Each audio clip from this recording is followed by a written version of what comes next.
tako poceni posojila, kot ga boste dobili za kupovanje strehe nad glavo, to je reševanje stanovanjskega problema, pač ne boste dobili za noben drug namen v slovenskih bankah. Tako imamo kulturo, tako imamo zgodovino in tako pač je. Ne. Zlato je odlična naložba, če ga date v obliki lepe verižice. Ne. Zlato kot tak ni naložba, pika konc, ne nosi dividend, ne nosi obresti, ne nosi najemnin. Obstaja precejšno tveganje, da čez 30, 40, 50 let se ne bomo pogovarjali o tem, da so stanovanja izredno draga, ampak morda, da so dostopna. Kljub inflaciji cash ni slaba naložba, ne, če se bojo obrestne mere prilagodile na inflacijo. Ne. Torej cash ali pa neke kratkoročne, bom rekel, varne obveznice, ne, 2-letne, 1-letne, 3-letne, ne, neka ljudska obveznica je v bistvu po mojem mnenju ena najbolj varnih naložb, kar mi pridejo na pamet. No. Dogajanje na vseh možnih trgih diktira dobesedno en človek, Donald Trump. Kaj to pomeni recimo za nekega dolgoročnega vlagatelja?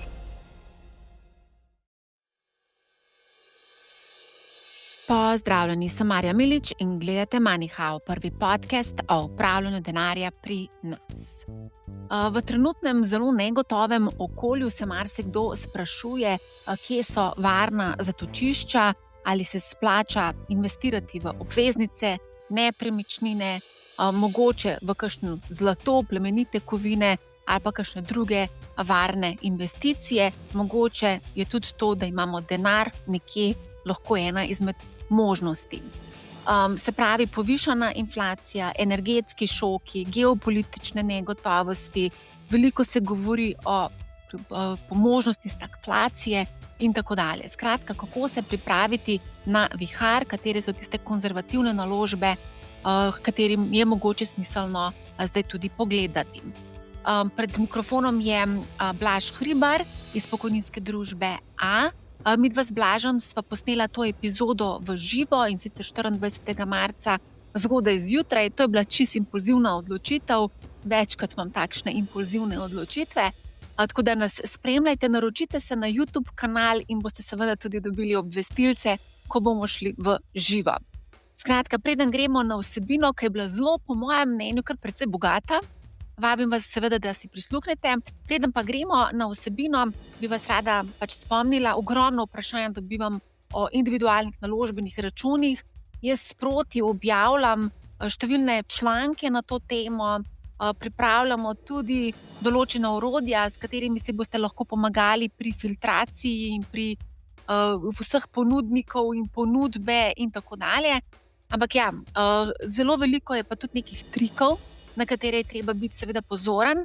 In jaz sem se kar odločila narediti bootcamp o INR, zato vas vabim, da se nam pridružite 23. aprila, kjer bomo v bistvu, ne bomo samo predstavili pasti, ampak tudi priložnosti, kako v bistvu INR smiselno vključiti v naš trenutno obstoječi portfelj oziroma kako to pokombinirati z drugimi brokerji, ki jih imamo. Jaz imam 4 brokerje, ne? Tako da, kje so tukaj priložnosti za takšne, kot sem recimo jaz, ali pa takšne, ki razmišljajo o odpiranju nekega trgovalnega računa. Skratka, cel spektar bomo obdelali, vključno z strategijami.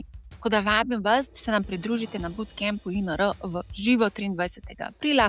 Seveda so tudi odprt nov termin za bootcamp v živo in sicer v aprilu investiranje za začetnike, ker tudi obdelamo en del INR-ja in pa tudi drugih naložb, ampak gremo pa tudi malce širše. Ne pozabite tudi na finančni bootcamp za mlade, ki ga pripravljamo tudi v času teh počitnic majskih, tako da tudi vabljeni, da prijavite svoje otroke. In pa seveda psihologija denarja z Morganom Hauslom 19. oktobra v Hali Tivoli. Tehta najcenejših kart je pa po moje zdaj že počasi zmanjkalo oziroma jih je zelo malo na voljo, tako da čim prej si rezervirate svojo karto. Toliko za enkrat z moje strani, želim vam prijetno poslušanje. Danes se bomo pogovarjali bolj o konzervativnih naložbah, kako v bistvu se znajdati v tem kaosu, v katerem trenutno živimo, energetski šoki, povišane inflacije in pa seveda, katera so varna zatočišča. Tukaj bova z Blažem se pogovarjala o obveznicah, pogovarjala zlato, nepremičnine, dolar, je to še varno zatočišče, tako da bova obdelala lepo vse sistematično. Zdaj predlagam, da greva kar najprej na Joj, ne vem, kaj bi začela. Ljudska obveznica, ker včeraj je vlada zaradi spremenjenih razmer, geopolitičnih, in pa borznih, recimo temu tako, tudi povišala, obrestno mero iz 2,6 na 3 %. To verjetno si videl, a ne? To je že kar relativno stimulativno. Jaz sem šla pol gledat, glede na to, da je 2,9-procentna inflacija, vsaj inflacijo pokrijemo, če nič drugega. Včeraj dejansko, ko greš gledat druge pač triletne slovenske obveznice, je bila res, je poskočila na 3 % ta, donosnost, danes je pa že upadla na 2,8. Ampak če pa pogledamo samo ta marec, je bilo res kar crazy, no. Se mi zdi, no, od 18. marca je bila 2,5, pol je pa poskočila na 3, zdaj na 2,8. Kaj se dogaja na obvezniškem trgu in kaj si ti misliš? Mislim, a je to običajna praksa, da v bistvu vlada oziroma Ministrstvo za finance med izdajo v bistvu spremeni, obrestno mero? Okej, najprej hvala za povabilo, pa lepo pozdravljeni vsi. Moje ime je Blaž Hribar, sem član Joj, uprave oprosti, Blaž. pokojninske družbe zato Joj, včasih z Blaž. Marijo poklepetava na finančne teme, tako da Ne, zopet imam to Blaž, čast in oprosti. veselje. Blaž, tebe vsi poznajo, tebe vsi poznajo. Vsi, ki spremljajo Ja. Moneyhow, vejo, Blaž Hribar, pokojninska družba. Se opravičujem, ampak drugi novinarji te opišejo kot ekonomist oziroma analitik, tako da tulele pri meni si član uprave Ne, pokojninske saj sem družbe, ja. ekonomist, analitik, finančnik, v Vse službo krčeš. hodim pa v pokojninsko družbo. Obveznice, a je normalno? Jaz bi rekel, ja, je normalno, ne, ker so se na kapitalskem trgu spremenile razmere, ne. Vsi smo videli, kaj se je zgodilo v Iranu, kaj se je zgodilo z nafto. To je dvignilo inflacijska pričakovanja, to je dvignilo obrestne mere generalno, ne, v evroobmočju in po svetu, ne. In ta obrestna mera 2,6 je bila zelo verjetno, sodeč po številki, ne, določena pač v tistem procesu priprave izdaje, ne, to je bilo pa v bistvu vse pred, tem, kar se je zdaj dogajalo, pred tem cenovnim skokom energije, ne. Oziroma obrestnih mer posledično. In če ste včeraj pogledali, ne, če bi včeraj pogledali obrestne mere, ne, pa pogledali, kaj je država objavila in kaj je ponujala, bi rekli: Ne rabim te obveznice, grem jaz na obvezniški trg kupiti drugo državno obveznico ali pa od katerekoli druge države kupiti obveznico in tako naprej. Tako da je bila dejansko prenizka glede na razmere včeraj, a ne, ali pa predvčerajšnjim, ne. Kaj bo jutri, ne vem, ne, zelo hitro se stvari spreminjajo, ampak ja, ta dvig za 40 bazičnih točk, 0,4 %, ne, je bil nekako konsistenten s tem, kar se je generalno zgodilo na obvezniškem trgu glede cene denarja za, naslednjih 3 oziroma do 10 let. Tam nekje od 30 do 60 bazičnih točk, ne, krajše so malo bolj skočile, dolge so malo manj skočile, ampak tule nekje, no, so se dvignile obrestne mere za od 0,3 do 0,6 odstotne točke. Pa še enkrat, zelo odvisen, kateri dan pogledate, zelo niha, tako kot niha cena nafte, tako kot nihajo cene delnic v zadnjem času. Zdaj, ko omenjaš dolgoročne in kratkoročne obveznice, ravno zdaj gledam desetletno slovensko državno obveznico, 3,5 trenutno. Medtem ko triletna sva pa rekla, da je pač upadla na 2,8 oziroma naša država ponuja 3 za ljudsko. Ja. Kaj se, mislim, zdaj vidimo, da se v bistvu kratkoročne v bistvu približujejo, malo še manjka, no, dolgoročnim. In marsikdo bi tukaj špekuliral, zakaj bi jaz investiral v 10-letno, če grem lahko v krajšo ročnost. Ja, to je zelo poenostavljena razlaga, ne. Pač če investirate za 3 leta, boste 3 leta dobivali teh, 3 %, 2,8 %, ne vem koliko, 3 % zdaj recimo, ne. Če pa boste z 10-letno, boste pa 10 let to, obrestno mero, ta kupon pač dobivali, ne. Potem je seveda ključno, kaj se dogaja med 3. pa 10. letom, ne. Teh 7 let, ne, lahko, da bo to, je ključna razlika, ne. Ne vemo, kakšne bojo obrestne mere čez 3 leta, ne. In, tule je ta, bom rekel, razlika za dolgoročnega vlagatelja, ne. Tako da v bistvu dolgoročni vlagatelj s tem, ko kupi kratkoročno, v bistvu na neki način špekulira, ne, da bojo obrestne mere po poteku tega kratkega obdobja višje, ne. Drugo je pa za tistega, ki rabi ta denar dejansko čez 3 leta, a ne, za njega pa je to absolutno prava odločitev. Zdaj si že povedal, da v bistvu na dogajanje na obvezniškem trgu vplivajo obrestne mere, vse skupaj pa tudi povezano z inflacijo. Danes zjutraj sem brala na Economistu, so pripravili en zelo tak zanimiv članek, in sicer pač ja, da se inflacija vrača in da že vztrajanje nafte okoli $100 na sodček lahko dvigne inflacijo nad 4 %, pri $140 pa celo proti 5 in 6 %. A ne, tukaj pa v bistvu pač centralne banke nimajo več neki prav velikega manevrskega prostora za neko agresivno ukrepanje. Kako ti vidiš inflacijo? Kje bo inflacija? Kakšne so napovedi? Nas inflacija skrbi, no. Mene skrbi, razlog je pa, če grem na osnovo, no.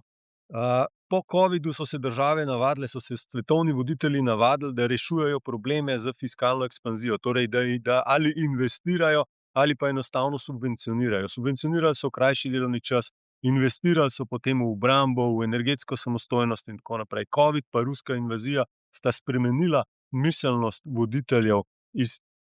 Če je bila pred tem, v bistvu smo se pogovarjali o varčevanju, varčevalnih ukrepih, fiskalnih pravilih, o proračunu, o javnem dolgu. O tem se od covida naprej enostavno več ne pogovarjamo, ne? In pogovarjamo se pa o tem, kako bomo investirali, kako bomo pomagali gospodarstvu, pomagali ljudem in tako naprej. Pomoč ta, ne, finančna pa pač stane, investicije, rabite denar, ne, in država pač vse tega denarja de facto nima, ne. To pomeni, da se troši več, kot se pa pobere, oziroma ti isti politiki hkrati ne dvigujejo davkov ali pa davčnih prihodkov dovolj, da bi rekli, okej, ali pa zmanjševali česa drugega, ne, da bi potem prišli do nekega uravnoteženega proračuna, pa jasne, pa zdrave fiskalne, finančne slike držav, ne. In tako da generalno po Evropi, ne, tudi po svetu, Amerika, tipična taka, na prvem mestu, ne, vidimo, da na eni strani bi voditelji ne dvigovali ali pa celo zniževali določene davke, na drugi strani bi pa radi več investirali, pa več pomagali vsakič, ko je kakšna kriza, ne. In to pripelje potem do fiskalnih težav, do proračunskih primanjkljajev, in v Evropi so že planirani v bistvu visoki proračunski primanjkljaji po državah in to pripelje potem probleme, ne. In tukaj je, bom rekel, težava, ne, s tega vidika. In zdaj pridemo v to situacijo, v kateri smo, ne, in če je ta situacija taka, da bodo države pomagale rešiti, ne, zdaj to drago nafto, ne, vidimo, da se to v Sloveniji do neke mere dogaja, vidimo, da se to dogaja v Španiji, v vseh državah imajo zdaj neke ukrepe, ki so 500, 300, 600, ne vem koliko milijonov, ne, v bistvu so to subvencija energije za potrošnike. In na drugi strani pa seveda ob takem ukrepu ne povejo, od kje bo pa zdaj ta denar prišel, ne. Enostavno ga bo država dala. Ja, država nima neke vreče denarja, ki nima dna, ne, ampak jemlje potem od nekje drugje ali pa se zadolžuje, poslabšuje svoje finance. In to se zdaj dogaja in to nas skrbi. In to krepi, ko ne rečem, tudi inflacijo, dviguje tveganje, dviguje inflacijo in zato se v bistvu obrestne mere dolgoročne dvigujejo že bolj celo leto, ne. Tudi prej, ko so centralne banke imele razlog, da so zniževale in da bi še morda zniževale obrestne mere, ne, so dolgoročne obrestne mere rasle. Zdaj smo pa dobili še tole energetsko draginjo, ne, ki vpliva sicer, upajmo, zaenkrat kapitalski trgi še vedno mislijo, da bo ta zadeva dokaj hitro se umirila, ne, če gledaš potem trgovanje čez pol leta, čez eno leto, če kupuješ nafto za čez pol leta ali pa za čez eno leto z dobavo, je nižja cena, ne, torej kapitalski trgi pričakujejo, da bo cenejša nafta čez pol leta pa čez eno leto. In posledično tudi pričakujejo, da se bo inflacija iz tega naslova čez eno leto, čez 2 leti umirila, ne, zato kratkoročne obrestne mere so bolj skočile kot pa dolgoročne. Ampak vseeno, oba premika sta precejšnja, no. Tako da en kup težav s fiskalno sliko, Ja. posledično smo inflacijsko, bom rekel, ranljivi, potem dobiš pa še ponudbeni šok kot nafta in vse skupaj se zopet sestavi v neko zelo resno inflacijsko grožnjo. Kako pa to gre, če gre še malo naprej, ne, smo pa že videli leta 2021-2022, ne. Okej, zdaj marsikdo se na tej točki sprašuje, zdaj smo videli, Evropska centralna banka, FED nista dvigovala ključnih obrestnih Ja, mer. Kaj to- se to bo je pa- dogajalo naprej? Pač To je pa špekuliramo končni rezultat. Ne morejo centralni bankirji zniževati obrestnih mer, lahko jih kvečjemu dvignejo, ne, letos, ne. To je zdaj me posledica. zanima. Se To pravi, zdaj posledica. neki scenariji so, neke špekulacije so, da bi lahko letos videli tudi dvigi ključnih obrestnih Ne, mer, niso ne? špekulacije, to je kar zdaj vgrajeno v te Že obrestne vgrajeno. mere, ne. Zato je teh 40 bazičnih točk dviga na kratkoročnih državnih vrednostnih papirjih, ne. Če smo prej pričakovali eno znižanje letos, ne, na ECB-ju, na Fedu, se zdaj pričakuje 1 do 2 zvišanji, ne. In tudi komentarji članov odbora ECB-ja, nekaterih, ne, grejo v to smer, da morajo paziti na inflacijo, ne. Tako da bomo videli, no. Problem pri ECB-ju je, ne, da draga energija ne vpliva samo na inflacijo, ampak vpliva tudi na znižanje gospodarske rasti, a ne. Prej si Economist omenjala pa okvirno ekonometrične študije, torej kakšno je razmerje med ceno nafte pa inflacijo v evroobmočju, ne. Če je nad $100, jaz sem tudi ene par teh prebral, ne, načeloma pravijo oni, nad $100 je 1 odstotno točko več inflacije, ne. Mhm. Če gremo na 150 pa 2 odstotni točki, taka zelo enostavna pravila so, 1:4 je razmerje, na primer, ne, če gre nafta, odvisno, koliko gre nafta gor, približno četrtino toliko, skratka, skače inflacija. Tako da tukaj so direktne povezave zelo enostavne, vsak jih razume, ki ima avto pa mora tankati. Ja, saj to zdaj vidimo, ljudje tudi čakajo, tudi omejitve količinske imamo pri nas, ne.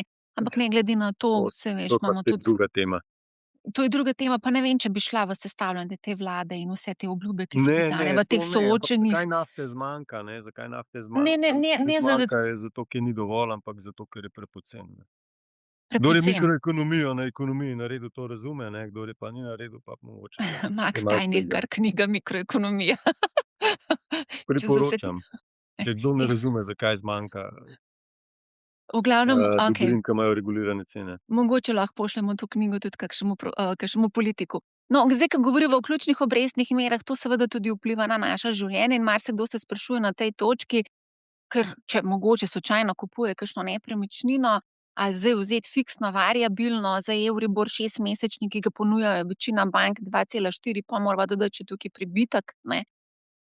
Povej, Blaž, nepremičnina, fiksna, variabilna, jaz bi rekla fiksna. Da Mislim, mogoče prvo, zna biti. kaj bova s to nepremičnino? Dajva začeti tam. A ja, zdaj misliš kot investitor ali kot Ja, človek, ki kupuje ja. za preživetje? Točno to je velika razlika, ne, zdaj, če Jaz bi rekla, greva najprej obdelati pač to, te, ko kupujejo z streho nad glavo, pa bova pa še obdelala ta naložbeni del, ke tule je pa malo več dela. streho nad glavo, ja, v Sloveniji imamo izredno, bom rekel, smo izredno tako naravnani, da nepremičnine finančni sistem, bančni sistem izredno favorizira, ne, tako poceni posojila, kot ga boste dobili za kupovanje strehe nad glavo, to je reševanje stanovanjskega problema, pač ne boste dobili za noben drug namen v slovenskih bankah. Tako imamo kulturo, tako imamo zgodovino in tako pač je, ne. V bistvu, če greva gledat, zadnjič vsaj sem klepetal z enim bankirjem, bančnico konkretno, no. In obrestne mere v bistvu na 20-letna stanovanjska posojila so v bistvu nižje, fiksne, ne, obrestne mere so nižje kakor na slovensko državo, ne. Torej malo če se malo pohecam, ne, če kupite stanovanje, ga zastavite, greste na banko in vam dajo posojilo za 20 let, ne, boste plačevali nižjo obrestno mero kot pa slovenska država, ne, ki ima mimogrede moč nove davke uvajati in tako naprej. Pa slovenska država ni v slabem finančnem stanju, je v dobrem finančnem stanju in je povprečna znotraj evroobmočja, recimo tako. Tako da to je ena res specifična situacija, no. In je posledica pač ureditve in vrednot v Sloveniji in v Evropi. Ja, točno. Zadnjič, ko sem imela Blaža Brodnjaka, je rekel, uporabil je zelo specifično besedo, mislim, da je rekel, da je nehigienično, da Ja. banka posoja po tako nizkih obrestnih merah, medtem ko se lahko na obvezniškem trgu zadolži po bistveno pač boljših pogojih in dobi več za to. In je rekel, mislim, da je prav uporabil besedo nehigienično. Tako da bojo on je napovedal dvigovanje tudi pač teh obrestnih mer. Ja, mislim, dobro, to je okej, ampak če greva na situacijo v bankah, ne, zdaj njega ni tule kot sogovornika, tako da bom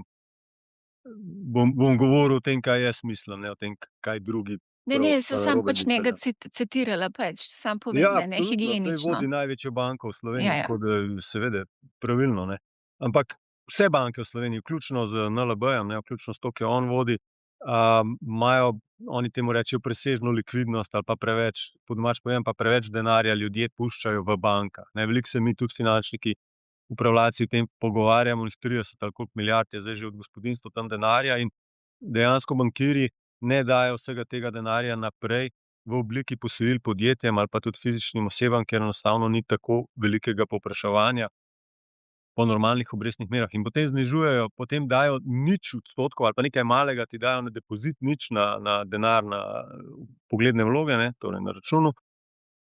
Hkrati pa potem dajo stanovanjske posojila izredno ugodna, a ne. Zdaj to gre z eno z drugim, ne. Če bi banke recimo dale neke 2-3% depozitne obrestne mere, kar bi bilo nekaj smiselnega, ne, kar naenkrat bo ljudska obveznica najbolj donosna naložba konzervativnih Slovencev, ne. Tukaj nima smisla, ne, tukaj recimo banke bi mogle ponujati v teoretičnem svetu, ne. Banka je bolj rizična kot pa slovenska država, torej bi mogla plačevati višjo obrestno mero vam na 3-leten depozit, ne. Pa vam ne. Zakaj ne? Zato, ker je specifična situacija in tako naprej. Ampak a bomo do tja prišli, a ne, ne vem. Ampak v Sloveniji je enostavno ta nivo obrestnih mer, tudi vse, kar ECB dela, ne, nič ne vpliva skoraj na nivo obrestnih mer v Sloveniji, ne. Tudi pred leti, ne, ko smo imeli negativne obrestne mere, smo rabili 3 leta, 4 leta, da so to slovenske banke uvedle, ko smo šli nazaj na 4% obrestne mere pa ECB, so slovenske banke še vedno ponujale 0% obrestno mero na depozite pa na vpogledne vloge. In zdaj, ko imamo spet nazaj na 2%, mogoče se bomo malo ujeli, ne. Ampak hočem reči, ta zamik, ta povezava slovenskih obrestnih mer s tem, kar naj bi bile, ne, v evroobmočju, ne, je zelo zamuja ali pa je zelo elastična, zelo taka, malo čudna, bom jaz rekel, za nekoga, ki spremlja ECB pa obvezniške trge, no. Ja, In od dobiček je tukaj treba pride delati, tudi ne. pol, da imamo v bistvu zelo ugodne, čisto iskreno, posledica te celotne situacije je, da imamo pač v zadnjem času zelo ugodna stanovanjska posojila, ne. In tukaj ko prideva pol zdaj do nasveta, a ne se bati tega posojila, v bistvu vam ga dajo zelo ugodno, če ga lahko dobite. In to je to, torej zberite onih 20-25% vrednosti nepremičnine, pojdite po dolgoročno stanovanjsko posojilo s fiksno obrestno mero in to je to. In se lepo imejte v svoji novi nepremičnini. Ja, Če jo potrebujete, ne za luksuz, za reševanje stanovanjskega no, pa problema. dajva Govoriva zdaj še. torej za mlade ljudi, ne. Ja, če bojo lahko po teh norih cenah kupovali te nepremičnine, mislim, kvadrat. Posledica te nizkih obrestnih mer in dostopnosti posojil, ne, so pa tudi višje ali pa visoke cene, ne. Cene so nore. V Ljubljani so cene nore. Jaz sem zdaj malo pač pregledovala vse sorte teh nepremičnin, od teh malo manjših enot do malo večjih enot. Mislim, ne vem, kakšna so pričakovanja prodajalcev tukaj, ampak res ponudbe očitno je res toliko premalo, no, da vse, kar se da na trg, se da mislim, tudi starogradnje se zdaj prodajajo pod 5, težko, da dobiš pod 5 jurjev oziroma 4 jurje. Na kvadratni meter govorim, ne. Ja, Manjše enote so še dražje, no, tako da. to je posledica, po mojem mnenju, no, ni kakšne hude teorije zarote, no, ampak enostavno fundamentalno povpraševanje. Ljudje, ne, še posebej, recimo glavni zaposlovalec, vedno rečemo, v Ljubljani je država, ne, in državni uradniki so dobili občutno rast plač, a ne, pa še nekaj imajo obljubljenega za v prihodnje, ne. Tudi novoizvoljeni poslanci naj bi imeli bistveno višje plače kot pa nekaj let nazaj poslanci, če sem prav prebral en članek. Si. Tako da tukaj dobiš višjo plačo, če hkrati imaš tudi močno, dajmo reči temu, kreditno sposobnost, ne. Tako kot sva prej omenila, ne, banke voljne in zmožne, da ti to posojajo, ne. In pride do tega, da imaš v bistvu kar visoko kupno moč, ne, v Sloveniji, v Ljubljani oziroma tistih, ki pač dobivajo plačo na delovnem mestu v Ljubljani. Ja. Okej, Tako da zdaj nekdo pa to kupuje, ne, in to v takem obsegu, da ne moreva reči, da nekaj ni v redu z njimi. Očitno si lahko to privoščijo in plačajo. lahko si privoščijo. Kot svež statistika Banke Slovenije, mislim, da je 29 ali 30 milijard denarja je na bankah, tako da Samo očitno. to nimajo kupci nepremičnin generalno, vsaj ne tisti, o katerih sva se zdaj pogovarjala, ker si rešujejo stanovanjski problem, ne. Ta Ne, denar, govoriva zdaj o naložbenem delu, a ne. no, naložbeni del, ja, to pa, ja. Ampak teh 30 milijard sem hotel samo poudariti, to nimajo mladi, mlajši od 30 let, ki rešujejo stanovanjski problem, ampak imajo upokojenci. Bi šel stavit, nimam zdaj podatka pri roki, ampak enkrat, ko sem se zabaval s to temo, no, sem prišel do zaključka, bom rekel anekdote, no, ker do konkretnih podatkov je težko priti, anekdote, da večinoma so to upokojenci, no, čisto iskreno. To so starejši ljudje, ki itak niso nagnjeni prav preveč k tveganju, zato tudi konec koncev kopičijo ta denar na banki. Tudi nekako nimajo tega znanja pa volje, da bi se naučili, kaj s tem denarjem početi, ker prihajajo iz enega drugega režima, a ne, in mogoče jih je tudi strah ali pa nimajo pač nekega zaupanja. Konec koncev tudi investirati v ljudsko obveznico. Ja, zdaj zelo sva posplošila, no, ampak Zelo sem posplošila, se vseeno, opravičujem za to. ja, ne, veš kaj, spomnil sem se na svojega dedka, ki je že 15 let nazaj kupil delnico Triglava pa Krke, pa me je spraševal razne stvari, ne. Tako da ljudje so različni, no, ampak ja, generalno imaš pa prav, no. Premoženje na bankah imajo starejši ljudje, nimajo volje, nimajo želje po spremembi in pač držijo oziroma delajo to, kar so delali že celo življenje, no. To pa je banka, zavarovanje pa nepremičnine. Okej, greva zdaj na ta drugi del, investicija, a ne. Zdaj tukaj prostora za ustvariti neki zanimiv donos je res zelo malo, sploh če kupuješ v Ljubljani. Mogoče, če ti uspe 2% narediti, 2, 3 mogoče, glede na trenutne cene, ampak jaz, kakor slišim, ti investitorji, ki kupujejo vse te predrage nepremičnine, v bistvu niti ni cilj, da bi ustvarjali neki donos, ampak nekako ohranjali premoženje, ker konec koncev, vrednost premoženja, ker konec koncev tudi nepremičnine, saj vemo, kakšni so cikli. Tukaj zelo so počasi se stvari dogajajo, a ne. A se Ja, strinjaš? mislim, ja, a pri nepremičninah. Govorimo, Slika. recimo, večina kupuje stanovanjske nepremičnine, ne govorim tukaj o nekih poslovnih nepremičninah, skladiščih pa Ja. pisarnah in podobno, a ne. Večina pač išče neki Veš zaslužek v kako, stanovanjskih. ja, veš, kako bi jaz rekel, kaj pa vem, jaz ne vem, če res iščejo zaslužek, no, Ne saj zaslužek. če bi jaz razmišljal, ali pa tisto, ko me malo prime, no, tudi jaz imam malo te, bom rekel, slovenske žilice nepremičninske, ne, pa je fajn imeti še eno garsonjerico, mogoče bojo pa otroci rabili, ne, ali pa fajn se sliši, ne.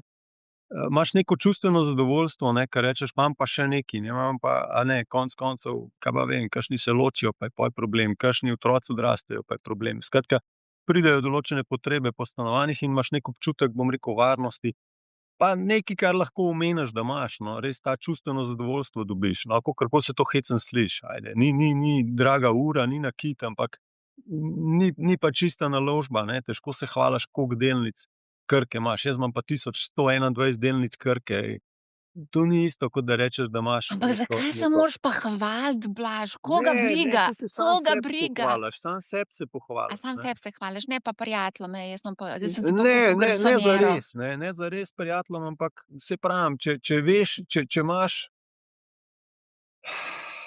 recimo, jaz imam neki apartma na Krku, a ne, in hočeš, nočeš, to pride v pogovor, kam greste pa čez vikend, ja, gremo na Krk, a ne, in potem to pač, to se mogoče fajn počutiš, ne, ali pa nekako sporočaš, hote ali pa ne hote, svoj neki družbeni ali pa ekosocialni status, a ne. Tako da ta prizvok pri nepremičninah je, ki ga pa enostavno pri drugih nematerializiranih vrednostnih papirjih, a ne, težko zaslediš, a ne. Tako da to je, no. In to vleče. In potem rečeš, Ampak okej, to saj ni vem, da ni ne vem investicija, kakšna to ni naložba. investicija. Ne, saj to pravim, ne, ni. Saj tudi zlata ogrlica ni investicija, ali pa draga Ne. ura, ali pa ne vem, marsikaj ni investicija. V finančnem bi že lahko smislu bila. je pa v čustvenem, daje ti neko zadovoljstvo, ne. Ali pa sporoča nekaj ljudem okrog tebe. Tako da nepremičnina ima to prednost, ne. In potem rečemo, okej, saj pa ne rabim zelo zaslužiti, ne. Dovolj bo, da ohranim premoženje, ne. Pa nekaj malega mogoče zaslužim in to je to. In to nepremičnine v bistvu nudijo, kar pa res nudijo, no, v finančnem smislu, še posebej za tiste, če poslušate, pa imate 30 milijard na banki ali pa ste eni od njih, ne.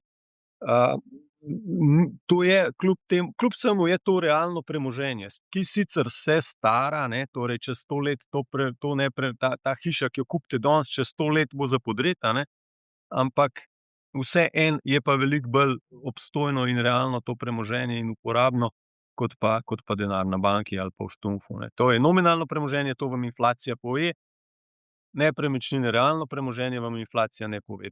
Pustimo, da tudi Krka pa njene tovarne je realno premoženje, pa vam inflacija ne poje, ampak zdaj se o nepremičninah pogovarjava. To je plus. Torej, kakšen je pa donos? Ne vem, dajva čez prst izračunati, koliko stane garsonjera v Ljubljani, ko si rekla, da izgledala. To stane pod 6 € na kvadratni meter, zdaj odvisno seveda od lokacije, a ne. Dajva reči 7, pa da je 30 kvadratov, da je 210 jurjev, Ja. je prav. Če je 210 tisoč evrov, Ne ena dobiš za pač 210, moraš že kar malo več kihniti, 250 bi rekla. z 250 ne znam izračunati, dajva 210, no. Dajva 210. A niste kakor neki analitik pa ekonomist pa Daj, vem no, pa. daj mi malo šparaj, no. Ne, sorka. 210 jurjev, v glavnem, pa recimo, da je 700 evrov na mesec garsonjera, tam ajde. Ajde. Torej krat 12, ne, prideva na 8 tisoč 400 evrov na 210 tisoč evrov. Dajva reči, da je to 4% točno, A ne. to si že davke upošteval? Ali Ne, na črno zdaj smo daješ? bruto, keš, Aha, bruto, no, bruto. keš imamo v ustavi, keš. Okej. Okej. 4% bruto, konc. In potem moraš pa davke odšteti, ja, ne. 25%, 22 pa pol, če normirano stroške upoštevaš. Dajva 25, da je lažje izračunati. Iz 4 prideva na 3, a ne. 3%. Okej, zdaj nisva še nič naredila, nisva še oddala, nisva še prebelila, nič nisva naredila, ne. Torej, od tukaj naprej morava odšteti še kaj za vzdrževanje te nepremičnine, pa za ukvarjanje z najemniki, ne. Pa zato, da nekaj časa verjetno bova tudi iskala najemnika, torej bo prazna nepremičnina, ne. Ali pa če mojstri barvajo, takrat težko oddajaš vmes, ke oni barvajo, ne. Tako da jaz bi tukaj odštel tule so ocene pol različne, a ne, ampak spet, jaz bi rekel, tule je spet čustveno zadovoljstvo. Večino ljudi, ki kupi svojo prvo naložbeno nepremičnino, vse to radi sami počnejo, ne. Če tega radi sami ne počnete, pol vam odsvetujem nepremičnine, no. Ker če boste za vsako stvar, ki jo je treba malenkost narediti v stanovanju, ne, klicali mojstre, ne, potem vam ne bo nič ostalo, ne. Če boste pa sami kaj delali, pa radi to delate, pa vam je to v veselje, pol je pa to recimo lahko celo dodana vrednost, no. Ampak nekaj vas bo to definitivno stalo, ali v vašem času ali pa pač v denarju. In pol od 3 lezete na dol, ne. Pridete proti 2 recimo, ne. In zdaj ste tule, ne vem.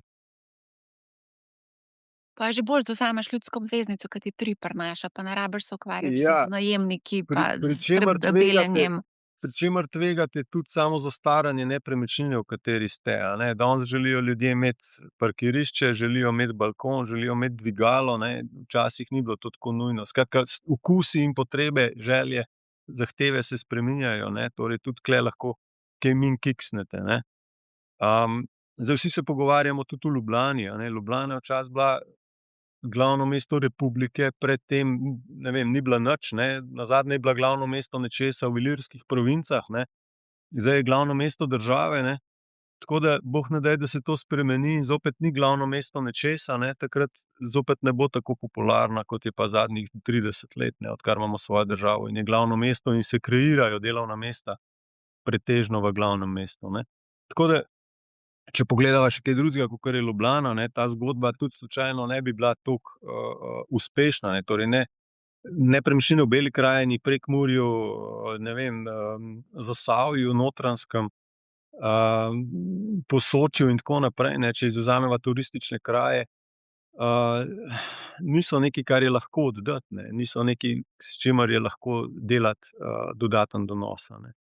Ne v smislu oddajanja, ne v smislu potem, da boste kreirali, bom rekel, neko dodano vrednost s prenovo pa prodajo. Tako da ko gledamo nazaj, vedno gledamo uspešne zgodbe, ne gledamo tistih manj uspešnih, ne, in se zmeraj malo pozabimo, da gre lahko tudi kaj narobe, no. Ampak ja, to je Tako ta da jaz bi bil. čustvena komponenta, ki jo marsikdo zasleduje, se pravi ta občutek varnosti, jaz pa nekaj imam, pa lahko pokažem, tako kot ti apartma na Na Krku. koncu bi jaz rekel realno vrednost, ne, ki je pa povezana z rastjo plač, no, to sem samo še hotel reči. Dokler imamo rast plač v Sloveniji, v Ljubljani, me ne skrbi za cene nepremičnin, ne. Če grejo gor plače za 20%, bojo šle nepremičnine gor. Kakšne druge logike prav tulele ni, no. Če pa pride do recesije, pa kar naenkrat, ne vem, 10% ljudi nima službe, preostalih 90 ali pa 80 pa dobi anekse, ke se jim plača zniža za 10%, ne, to je nekaj takega kot okrog leta 2012, ne. Potem grejo pa nepremičnine lahko tudi cenovno navzdol, ne, za teh 20%, 30%, ne, luksuzne bolj, tiste bolj osnovne, ne, pa bistveno manj, a ne. Torej, če se pogovarjava o varnosti, ne, luksuzna nepremičnina, ne, če se o tem pogovarjava kot o naložbi, je absolutno tvegana naložba in je bolj namenjena čustvom kot pa. Dejansko je lahko zelo slaba naložba, čisto iskreno. Če gremo v recesijo, ne, bojo luksuzne nepremičnine izgubile največje vrednosti, ker kaj se takrat zgodi, ja, pač ljudje grejo na nižjo raven, bom rekel, stanovanjskega luksuza, ne, torej iz velike hiše v veliko stanovanje, iz velikega stanovanja v manjše stanovanje, ne, in tako naprej, ne.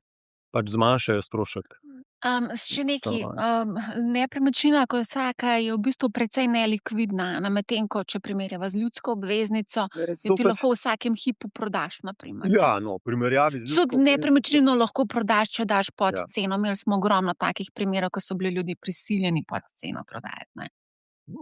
Mislim, skratka, nepremičnine, še posebej, bom rekel, generične, tipične nepremičnine na solidnih lokacijah v Ljubljani so po mojem mnenju izredno likvidne. Saj tisto, kar jaz gledam, če pride kakšna dobra ponudba, to zgine lahko tudi v parih dneh, a ne. Tako da nepremičnina, če je koliko toliko normalna, no, pač ceno rahlo znižaš in daš realno, no, bom tako rekel, ne, nekaj, kar res misliš, tole bi pa mogli kupiti, ne tole pa upam, da bom dobil, da bom našel enega, ki bo toliko plačal, ne. Potem so nepremičnine precej likvidne. Zato, ker v Ljubljani pač imaš obstoječ naložbeni nepremičninski trg, ne, in je kar nekaj teh transakcij, no. Dobro, govoriva o Ljubljani, ne, mogoče Govoriva o tukaj je motor nepremičninskega trga, ne. tako, naložbeni nepremičninski trg, ne, ker za mislim, še enkrat, no, previdno z naložbenimi nepremičninami v odročnih regijah oziroma v regijah, iz katerih se ljudje odseljujejo, ne, in selijo v Ljubljano, čisto iz tega. Še eno tveganje, slišala sem v teh predvolilnih soočenjih se je zelo veliko govorilo, da se bo pač ministrstva selila tudi v druge regije, ker želijo. Ja. No, dobro, to je tudi eno potencialno tveganje in se pravi, za tiste, ki lovijo vroče zgodbe, bi mogoče tudi lahko se vprašali, kje pa bojo ta ministrstva, mogoče bojo pa tam ministri pa uslužbenci najemali stanovanja, a ne, zdaj, ko imajo tako. Mogoče. Jaz ne bi preveč, jaz bi to kot eno od volilnih Hrup. idej tretiral, ampak vse, kar meni kaže 30 let zgodovine slovenskega nepremičninskega trga, je obraten trend. Pa so poskusi decentralizacije države, ne, že bili, mislim, da so bili v Celju, je bil, razna ministrstva so malo razselili, ampak enostavno ta push ni tako velik, da bi do tega prišlo. Rabite drugo infrastrukturo, tudi druga delovna mesta in tako naprej. Možno je, no, možno je, ampak povsod po svetu se ljudje selijo v velika mesta, še posebej privlačna so glavna mesta. Okej, kaj bova zdaj rekla na koncu za nepremičnine? Če kupujete nepremičnino, za dom, ne, fiksna obrestna mera, če kupujete naložbeno nepremičnino, previdno, sploh če jo z vzvodom financirate. Ja, če kupujete zase, bi jaz rekel, tudi razmislite, a rabite biti v Ljubljani oziroma na najdražjih točkah v državi, ne, ker tam se grebejo tudi turisti, tam se grebejo tudi naložbeniki, ne, tako da boste plačali visoko ceno. Če lahko greste nekam malo ven, pa delate 2 dni na teden od doma, pa imate tam vrtec na peš, pa šolo na peš, pa lekarno na peš, meni se to ne zdi tako zelo slaba ideja. In tudi v zadnjem času, čisto iskreno, cene nepremičnin v Ljubljani zaostajajo za cenami nepremičnin v okolici Ljubljane, pa drugje po Sloveniji, in del, vsaj jaz si tako razlagam, glaven del tega dogajanja je v bistvu delo od doma in to, kar se je spremenilo po covidu, ne. Okej, naložbeni del, to še dajva obdelati, z Naložbeni enim stavkom. naložbeni del, ja, če želite likvidnost, morate biti na očitnih, bom rekel, vročih lokacijah, torej Ljubljana, Kranjska Gora, Portorož, če se malo zelo jasno izrazim. To je eno, drugo, bistveno daleč ven iz Ljubljane, pa iz teh stvari jaz ne bi šel, to so že zelo specifične naložbe in je pol res problem likvidnosti pa oddajanja. Kar se tiče donosa, ne ga pretirano pričakovati, toliko, ko bojo rasle plače, toliko lahko grejo gor cene nepremičnin, če banke ostanejo enako radodarne, bom tako rekel, obstaja tveganje, da banke dvignejo obrestne mere, tako da se to spremeni. Obstaja tveganje, da plače ne bojo več tako rasle, kot so, torej ne ekstrapolirati te visoke rasti cen nepremičnin v zadnjih letih. Imate pa še zmeraj zavarovanje pred inflacijo, to pa definitivno imate. Kar meni pri nepremičninah skrbi, čisto iskreno, zakaj jaz ne kupičam nepremičnin oziroma sem tudi, bom rekel, kar malo skeptičen do naložbenih nepremičnin kot koncepta v Sloveniji, je pa na dolgi rok v bistvu, no. V bistvu je demografija tista, ki me močno odvrača, če sem iskren, ne. Otrok je pol manj kakor v moji generaciji, ne. Zdaj vsako leto več ljudi umre, kot se jih pa rodi. torej populacija Slovencev se krči, to nadomeščamo zadnjih 7-8 let, nadomeščamo to z neto priseljevanjem, ne. Zdaj, zaenkrat to deluje, bom tako rekel, ne, generalno, torej manj Slovencev, več tujih državljanov, tujih delavcev. A bo to na dolgi rok vzdržno in držalo nepremičninski trg tudi pokonci, ne, pa nisem povsem prepričan, ne. Poznam veliko ljudi, ki nimajo 2 otroka, ne, in ko bojo oni šli s tega sveta, ne, kdo bo stanoval v njihovih hišah, njihovih stanovanjih, ne. Ne znam zdajle odgovoriti in obstaja precejšnje tveganje, da čez 30, 40, 50 let, ne, se ne bomo pogovarjali o tem, da so stanovanja izredno draga, ampak morda, da so dostopna. Ob tem, da ne rabimo kaj veliko hudo zgraditi, če se populacija pač enostavno niža. Kako to izgleda, lahko pogledaš danes v kakšnem nepopularnem slovenskem mestu ali pa dajva reči podeželju, ne. Na podeželju so cene nepremičnin praktično zastonj, nične, ne. Če ste 1 uro ven z Ljubljane pa pol ure do avtoceste, tam so nepremičnine V poceni. kakšnem časovnem obdobju si rekel, sorry, si rekel 20-30 let se ne bomo več. Preden bova, če bova midva zdravo živela, bova to še doživela. Se pravi, to bo midva nimava več veliko pred sabo, se hecam.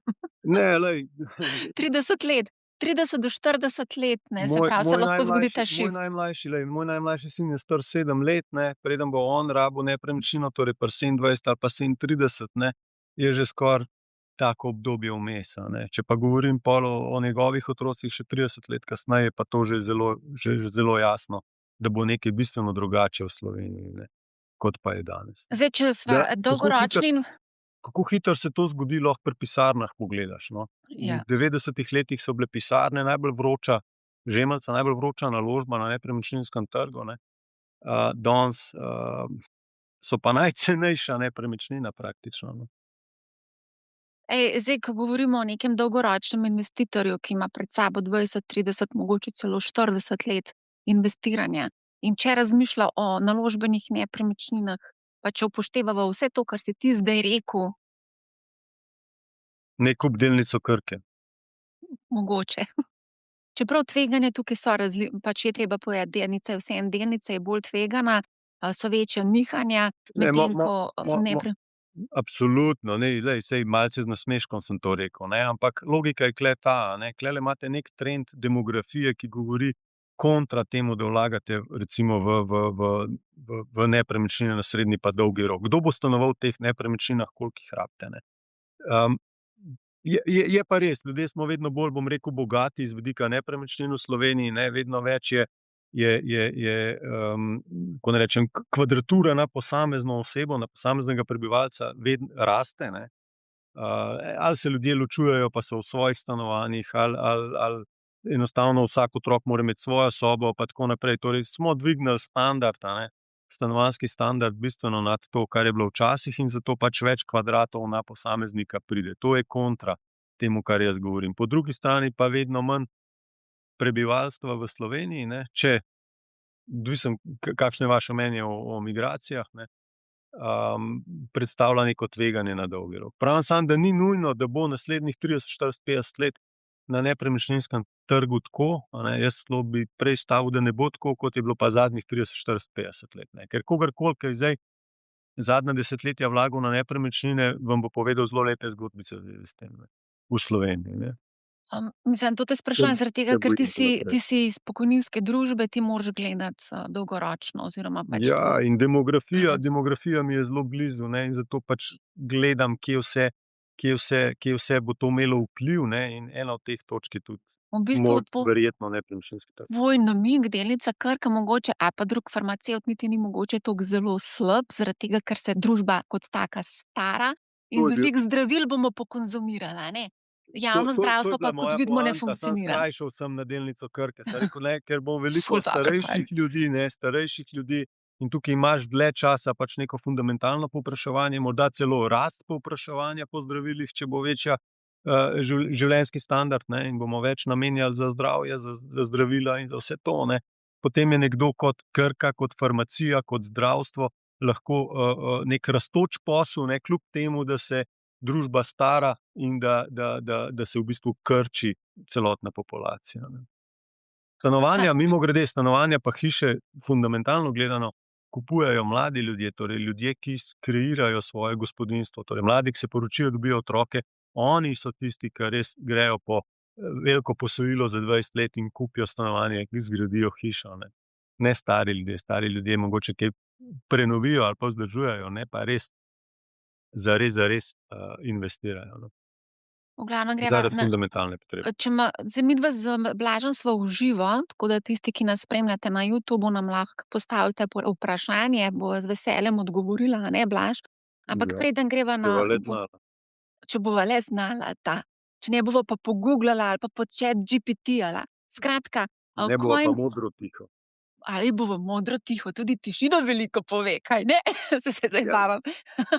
V glavnem, tukaj sva dobila en komentar, nepremičnina je osnova, vse ostalo je špekuliranje. A no, tle se vidi ta mindset Slovencev, pač. Ja, Počak, da prideva do zlata, tukaj bo tudi verjetno neko specifično prepričanje Slovencev. ja, pa če začneva se pa o Bitcoinu pogovarjati, se bo pa ljudje začeli priklapljati, ne, na ta pogovor. Vprašanje, zdaj mogoče ni toliko zanimiv, zdaj so druge vroče zgodbe, ne vem, lahko greva tudi na Ja, kakšen. sem že zamudil. Okay. Zamudil si, ja, zdaj greva lahko na energente, pa na katere delnice z tega sektorja so zanimive, ker zdaj treba jahati ta val, ne. Okay. Čakaj, ampak greva najprej, govoril si o čustvih, o tem, da je treba nekaj dotakniti se, pa da je treba seveda celi širnemu svetu pokazati, kaj vse imamo. Zlato. Cena zlata je trenutno, koliko je? Samo sekundo, da pogledam, 4400, upadel je z vrha približno za petino, dobro petino. Tukaj smo tudi videli kar precej zanimive dinamike, a ne? Ja. Kaj si misliš o zlatu? Kako gledaš na ta naložben razred? Prej si omenil, da zlata verižica ni naložba, s tem se absolutno strinjam. Tudi granska plošča ni. Vzamem nazaj, no. Kar se zlata tiče, ne, vedno znova rečem, zlato je odlična naložba, če ga date v obliki lepe verižice, ne, okrog lepe Dobro, z vidika čustvene komponente, in punce, vzdrževanja nekega odnosa mogoče, ne. Tako. Ne, potem Ja, boste saj to je imeli tudi dobro investicija. naložbo. Ne, z vidika, tako, ne, saj ni samo, mislim, čuden se sliši, da jaz rečem, da ni vse v življenju denar, ne, marsikaj drugega je tudi veliko vredno, ne. Tako da zlato kot tak ni naložba, pika, konc, ne nosi dividend, ne nosi obresti, ne nosi najemnin, samo ponavljam tisto, kar vedno znova povem.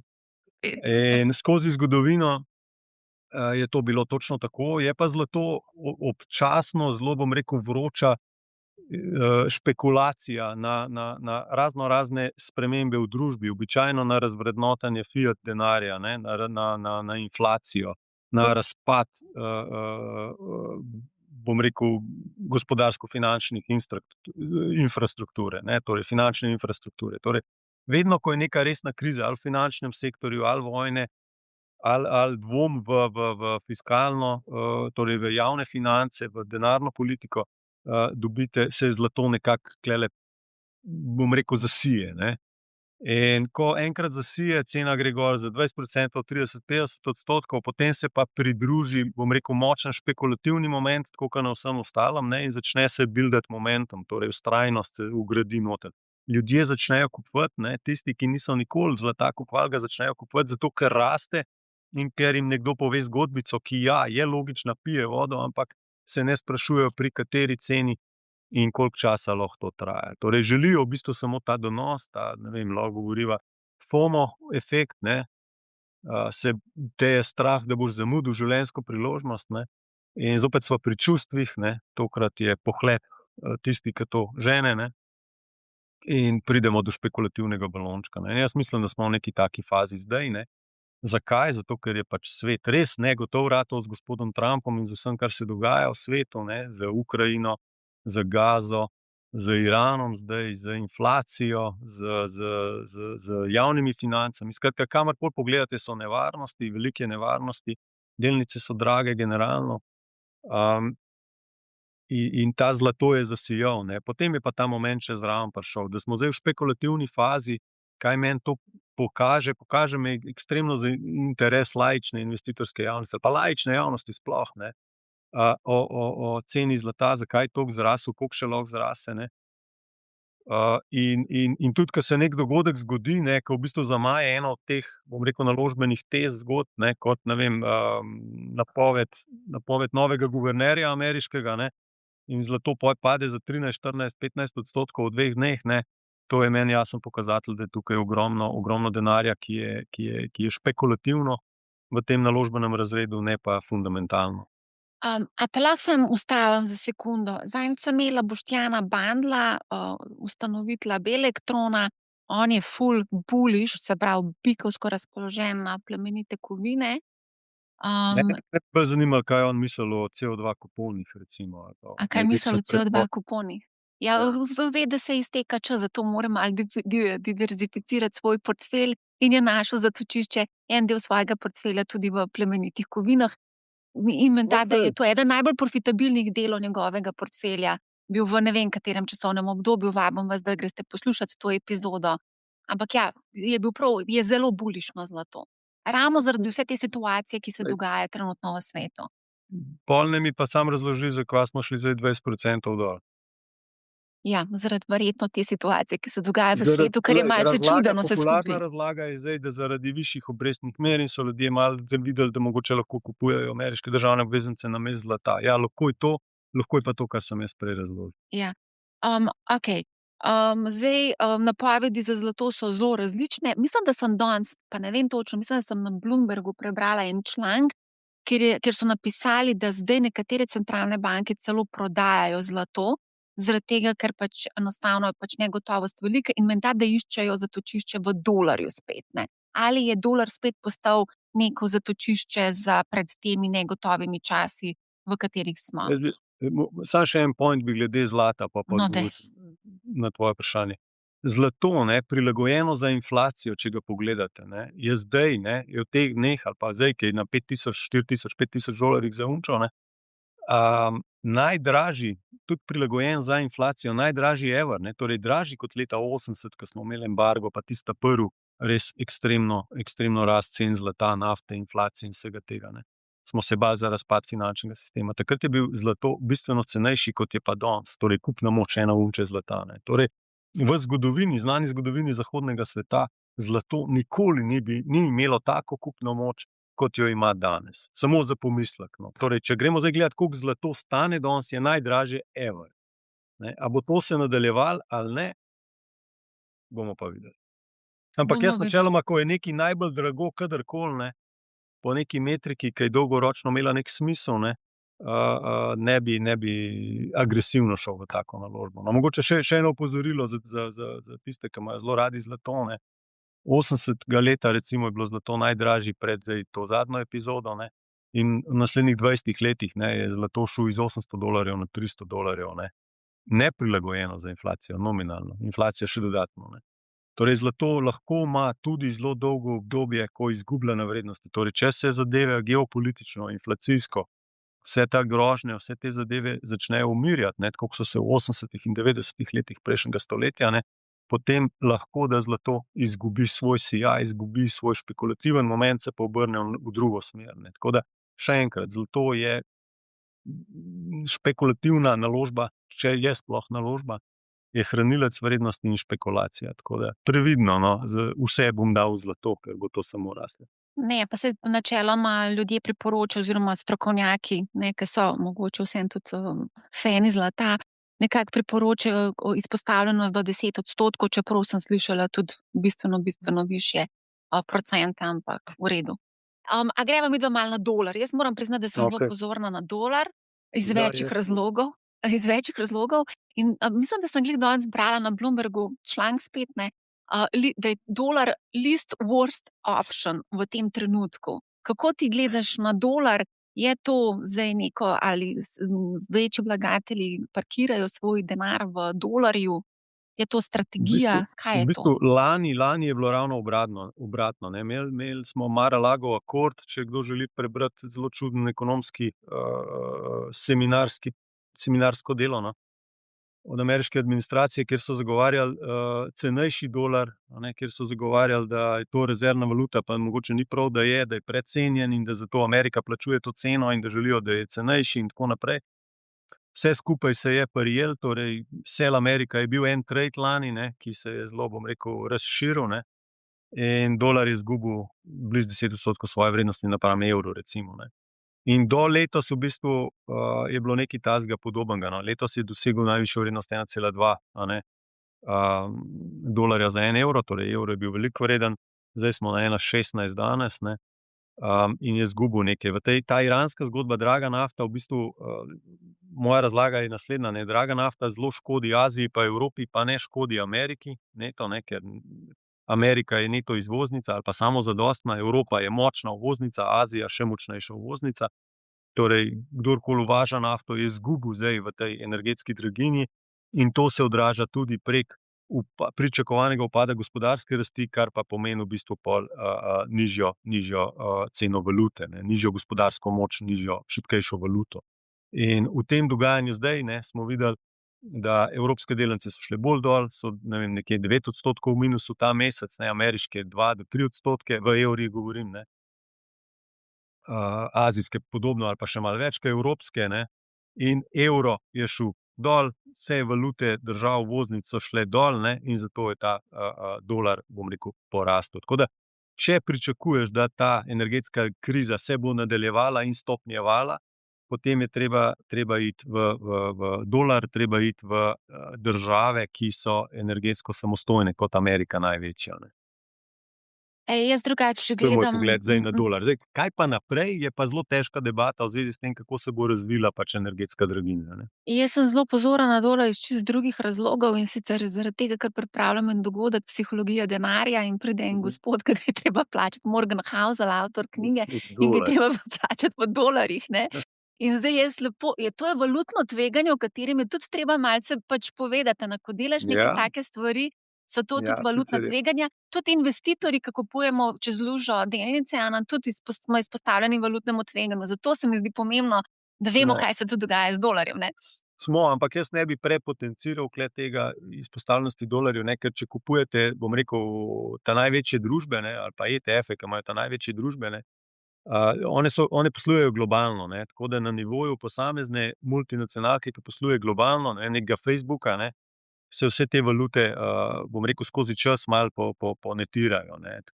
Je pa res, ko gledaš, ne, ceno delnice, jo moraš seveda iz dolarjev v evre preračunati, in če so močni nihaji v kratkem obdobju, ti to direkt vpliva seveda na evrsko vrednost naložbe, ne.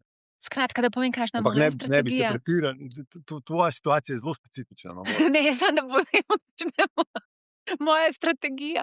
Mislim, Ja. ravno zaradi tega, ker ti poskušaš nekako omejiti to valutno tveganje, valjda, da boš sproti kupoval dolarje, a ni taka to najbolj optimalna strategija? Saj ne vemo, kaj se bo zgodilo do oktobra. Ja, seveda.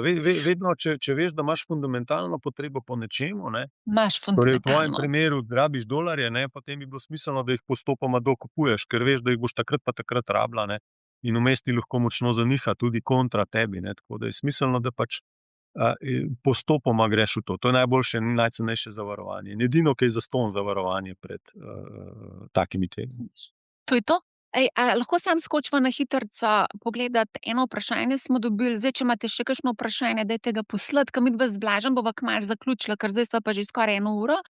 In sicer vprašanje je: za otroka dajem v S&P 500 mesečno določen znesek, ali je potrebno karkoli javljati FURS-u, glede na to, da se dividende reinvestirajo avtomatsko in se z računom nič ne upravlja. Bom kar direkt jaz odgovorila, Blaž, to ni davčna jaz epizoda, ampak Jaz nisem s FURS-a. bom jaz, Blaž ni s FURS-a, on je iz pokojninske družbe, je izredno konzervativen investitor in lovi bolj take zgodbe. Ampak ja, kar se pa vašega vprašanja tiče, če samo kupujete, se pravi ETF-e, ki akumulirajo dividende, se pravi reinvestirajo, to pomeni, da ni potrebno prijavljati nič FURS-u. Tako da to je to. Če imate kakšnokoli vprašanje vezano na aktualne zadeve. Razen če prodajo, ne. Ja, razen če prodaš, sam gospod je rekel, da nič ne dela, a ne, sam pač nalaga, ne. No, ko bo prodal, mora poročati. Ko bo pa prodal, je pa treba seveda poročati. Nakupe pač ni potrebno prijavljati FURS-u.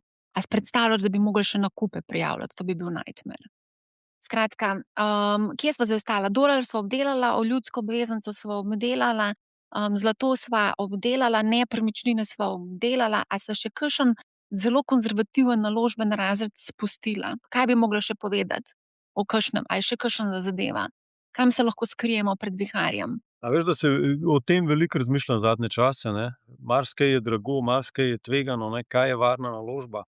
Cash, In ja, razen inflacionizem. če je kakšna visoka inflacija, ampak drži, kljub inflaciji keš ni slaba naložba, ne, če se bojo obrestne mere prilagodile na inflacijo, ne. In jaz mislim, da zdaj tudi to, kar sva se midva na začetku pogovarjala, je v bistvu prilagoditev obrestnih mer na pričakovano inflacijo zaradi drage energije, ne. Torej, keš ali pa neke kratkoročne, bom rekel, varne obveznice, ne, dveletne, enoletne, triletne, ne, neka ljudska obveznica je v bistvu po mojem mnenju ena najbolj varnih naložb, kar si jih lahko kar mi pridejo na pamet, no. Kaj bolj pametnega dejansko, bolj varnega si težko zamislim, no. Edina stvar, ki mene moti pri teh ljudskih obveznicah, pač ja, saj pol po moje, ke bojo pač na trgu, na sekundarnem trgu se jih bo dalo kupiti tudi prek kakšnih drugih brokerjev, ampak zdaj v primarni izdaji jih moraš pa kupiti prek teh brokerjev, slovenskih, ne, oziroma naših teh, Ja, tulele se me motijo malo ti stroški pa stroški vzdrževanja stanj pa korporativnih akcij pa vse živo, glava te boli, ke gledaš te, stroške, no. Ja, na stroške je pa zmeraj treba paziti v življenju. Absolutno. Greva mogoče samo še na eno zadevo. Zdaj glih, berem tulele, da Boris Vujčić, on je guverner hrvaške centralne banke, on zdaj opozarja pač pred potencialno stagflacijo, se pravi upočasnitev gospodarske aktivnosti in pa povišane inflacije. Kako ti gledaš na to in kaj to pomeni konec koncev za naše naložbe? Prej sva o nafti se pogovarjala, pa koliko vpliva na inflacijo. Če je $100 za sodček, ne, nekje plus 1 odstotno točko inflacija. Če je bila prej 2 v Evropi, bo pol 3, če je v Sloveniji 2,9, bo 3,9. Nekaj taka osnovna logika. Ista ekonometrična analiza vam pokaže, ne, da če gre nafta toliko gor, ke je šla zdaj, ne, da to pomeni približno 0,5 odstotne točke manjšo rast BDP-ja, ne. In od tukaj pride ta stagflacija. Ja, draga nafta znižuje gospodarsko rast in viša inflacijo, stagflacijski rizik. Tako da to se, kaj naj rečem, absolutno strinjam in to je že do neke mere vgrajeno. Zato pa so delnice 9 odstotkov nižje v Evropi, zato pa so obrestne mere 40 do 50 bazičnih točk višje, ne. Okej, tulele zdaj pač tudi berem, ne vidimo stagflacije, vendar se tveganje premira v smeri stagflacije. Se pravi, tudi centralni bankirji v bistvu ne vemo, ne vejo, kam bomo prišli, do Ne, ker naslednjih. ne vejo, koliko časa bo nafta na 100 ali pa To. 120 ali pa 110, a ne. To te hočem zdaj vprašati, a ne. Tukaj dejansko dogajanje na vseh možnih trgih diktira dobesedno en človek, Donald Trump. In od njegove dobre volje smo mi zelo odvisni v tem hipu. Kaj to pomeni recimo za nekega dolgoročnega vlagatelja? To je ključno, ker mi ne smemo trzati na ves ta hrup, ke ga zganja Trump. In jaz moram priznati, odkar ga ne spremljam redno, no, odkar nisem več na mediju, moram priznati, da veliko bolj spim. Ker ne gledam Ja, skozi ta hrup. jaz sem dnevno 3 do 4 ure na kapitalskih trgih, ne, pač vse spremljam, vse berem. Tako da ga hočem, nočem, moram, ne, vsako besedo spremljati, predvsem pa spremljam, kako se odzivajo kapitalski trgi na njegove besede, no. Tako da, ja, ta gospod Trump, a ne, ima za sabo, torej je poveljnik najmočnejše vojske, daleč najmočnejše vojske na zemlji, ne, in zato pač njegova dejanja, besede in posledično dejanja, ne, predvsem dejanja, ne, močno vplivajo na kapitalske trge. Zdaj, kako čez vse to iti, jaz bi rekel, glejte, ne dobesedno vsega jemati, ampak če pa kaj naredi, a ne, to pa jemljite, kako naj rečem, resno, ne. Uvedel je carine, a ne, napadel je Iran in tako naprej. Zgodila se je Venezuela. Tako da je zelo odločno, zelo agresivno, ne, ampak kar pa govori, je pa še 5-krat več, kakor pa naredi, no. Tako da neko pravo mero je treba vzeti. Pa še to bi rekel, gospod Trump, ne, je zelo pragmatičen tip človeka, se je izkazal v prvem mandatu in zdaj v drugem mandatu tudi, ne. Štarta zelo agresivno, res agresivno, ne, potem pa je sposoben nečustven, pragmatičen korak nazaj narediti, a ne. In jaz mislim, to, kar je bilo zdajle, je tudi eden od takih korakov, ne. Ja.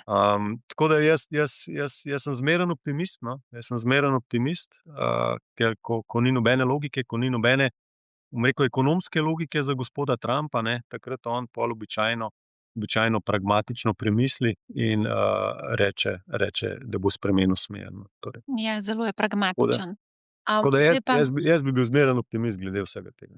v glavnem, Tudi to, da prideš, Blaž, na podcast Money How, je v bistvu neka investicija v tvoj brand awareness, če lahko rečem.